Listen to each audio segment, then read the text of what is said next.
Hello everyone, welcome to back my channel. और आज हम लोग पढ़ने वाले क्लास 10 के मॉडल प्रश्न पत्र सेट नंबर 3 दोस्तों। तो सेट नंबर 3 जो कि आपका कोडरमा डीसी के द्वारा जो जारी किया गया है। तो आइए देखते हैं दोस्तों सेट 3 में क्या क्या कहता है। तो चलिए सेट 3 भी कंप्लीट कर लेते हैं। चूँकि सेट 1 सेट 2 हो गया, सेट 3 और सेट 4 एक और पढ़ेंगे तो कंप्लीट हो जाएगा। तो सबसे पहला क्वेश्चन क्या है? सबसे पहला क्वेश्चन है कि वीना कांग्रेस की मेज़बानी किसने किया था 1815 में? तो मैटरनिक ने किया था दोस्तों। किसने किया था? मैटरनिक ने किया था। ठीक है। इसके बाद सेकंड क्वेश्चन का था जलियांवाला बाग हत्याकांड की घटना कब हुई थी? तो 13 अप्रैल 1919 को हुई थी। पूना पैक्ट किसके बीच हुआ था? गांधी और अम्बेडकर के बीच में हुआ था। क्वेश्चन नंबर 4 की बात करें। क्वेश्चन नंबर 4 का था अफ्रीका में रिनर पेस्ट नामक बीमारी कब फैली थी? 1890 के दशक में। नेक्स्ट क्वेश्चन नंबर का था 5। यूरोप में कागज बनाने का पहला कारखाना कहाँ खोला गया? तो जर्मनी में। कहता है वृहत उत्पादन की नीति किसने अपनाई थी? तो हेनरी फोर्ड ने अपनाया था। ठीक है। सार्डिनिया पिडमेंट का शासक कौन था? तो विक्टर एमेनुअल द्वितीय था। ठीक है, विक्टर एमेनुअल होगा। इसके बाद नेक्स्ट कहता है कि वीना कांग्रेस के बाद फ्रांस का पुनः वंश स्थापित हुआ था? तो बुर्बो वंश का। यूनान को एक स्वतंत्र राष्ट्र घोषित किया गया था कुछ संधि में 1832 is the right answer. Question number 10 कहता है कि ब्रिटिश भारत ने आखिर क्रिमिटिया श्रमिकों की व्यवस्था किस वर्ष समाप्त की गई? 1921 में। ठीक है। क्वेश्चन नंबर 11 कहता है कि पंजाब में भूमि निवीकरण के क्या प्रमुख कारण है? तो अति सिंचाई के कारण। क्वेश्चन नंबर 12 कहता है कि राष्ट्रीय वन नीति के अंतर्गत कितना प्रतिशत भौगोलिक वन क्षेत्र वंचित है? तो 33%। नेक्स्ट क्वेश्चन नंबर 13 की बात करें दोस्तों, तो 13 कहता है कि कौन सी संस्था पौधे और प्राणियों के विभिन्न श्रेणियों में बांटती है? तो IUCN।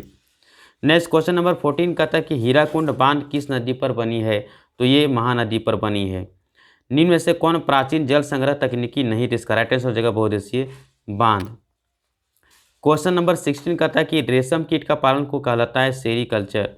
नेक्स्ट क्वेश्चन, वह प्राकृतिक समरूप तक जिनकी एक निश्चित आंतरिक संरचना होती है उसे क्या कहते हैं? उसे खनिज कहते हैं।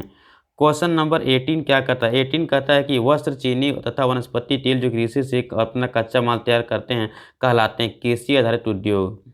दो देशों के मध्य व्यापार क्या कहलाता है? तो अंतर्राष्ट्रीय व्यापार कहलाता है। क्वेश्चन नंबर 20 कहता है कि भारत का सबसे प्राचीन कृत्रिम बंदरगाह क्या है? तो चेन्नई है। ठीक है। और सबसे बड़ा बंदरगाह तो आप देख ही रहे हैं, मुंबई है। नेक्स्ट है 1970 से 93 के बीच बेल्जियम के संविधान में कितनी बार संशोधन किया गया था? तो 4 बार। सत्ता का क्षेत्रीय वितरण को तात्पर्य क्या है? कार्यपालिका, विधायिका और न्यायपालिका। नेक्स्ट क्वेश्चन नंबर 23, राज्य पुनर्गठन आयोग रिपोर्ट कब लागू किया गया? तो 1956 में लागू किया गया। भारत में राजनीतिक दल की मान्यता देता है कौन? देता है? चुनाव आयोग देता है। और कौन देगा?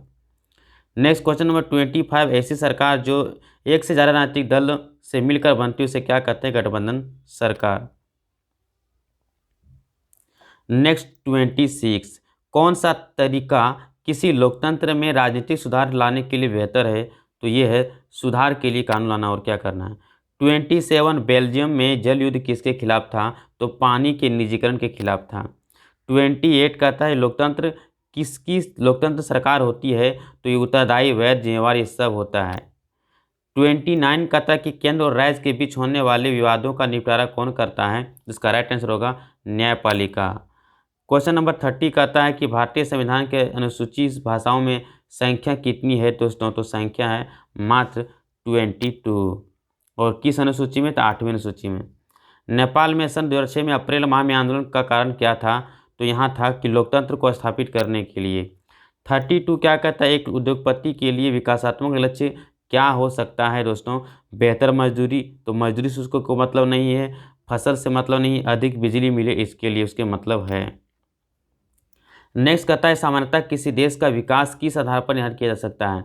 प्रति व्यक्ति आय पर, साक्षरता दर पर और स्वास्थ्य पर। इनमें से सभी इज द राइट आंसर। कहता है क्वेश्चन नंबर 34 कहता है प्राकृतिक उत्पादों पर विनिमय के माध्यम से उपयोगी वस्तुओं को बदलना क्या करता है? तो ये द्वितीय हो गया। GDP क्या है? GDP सकल घरेलू उत्पाद, ग्रॉस डोमेस्टिक प्रोडक्ट कहलाता है। 36 यहाँ मुद्रा होगा। मुद्रा निम्नलिखित में से क्या तात्पर्य है? मुद्रा का कार्य क्या है? तो मुद्रा का कार्य सभी होगा, मूल्य को मापता है, भुगतान करता है, विश्लेषण, सब इनमें से सब हो जाएगा। 37 क्या कहता है? 37 कहता है आय और उपभोग का अंतर क्या कहलाता है? तो बचत कहलाता है। 38 क्या कहता है कि विश्व व्यापार संगठन का कार्य क्या है? तो इसका कार्य सभी, इधर राइट आंसर हो जाएगा। ठीक है, नेक्स्ट क्वेश्चन हम बात करें दोस्तों कि वह संगठन जो अंतर्राष्ट्रीय स्तर पर उत्पादों का मानक तय करता है उसे क्या कहते हैं? ISO कहते हैं। ठीक है, नेक्स्ट क्वेश्चन, किसी वस्तु खरीदते समय क्या देखते हैं? मार्क देखते हैं और क्या देखते हैं? नेक्स्ट क्वेश्चन 41, वैश्वीकरण से देशों के बीच क्या तीव्र गति होती है? माल, सेवाएं, तकनीकी, निवेश, ऊपर से सब। ठीक है, तो ये था हमारा सेट 3। इसके बाद दोस्तों हम एक लास्ट सेट लाने वाले हैं, ये है सेट 4। उसके बाद आपका कंप्लीट हो जाएगा। तो मिलते हैं दोस्तों नेक्स्ट वीडियो, तक के लिए धन्यवाद।